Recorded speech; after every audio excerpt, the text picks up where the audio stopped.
This was the scene outside the vote counting hall at the TCF Center in downtown Detroit, one day after the 2020 election.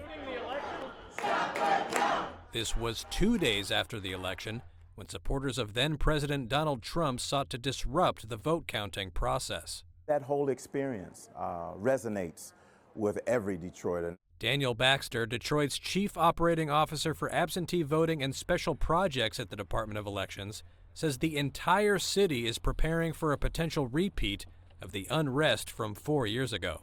All 635,000 of us are concerned about this election, and we just want to make sure that we have planned for the worst as we hope for the best.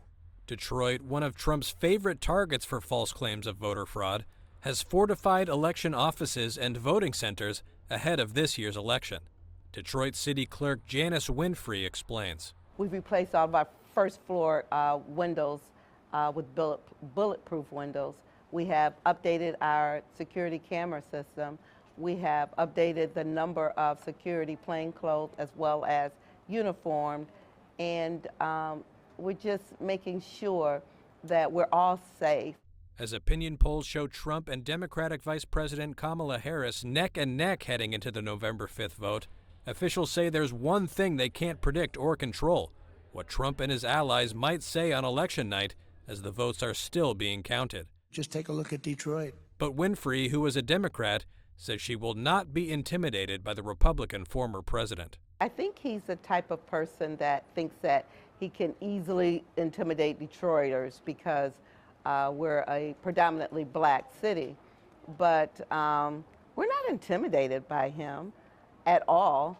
And I think we proved that in 2020 when they tried to intimidate Detroiters.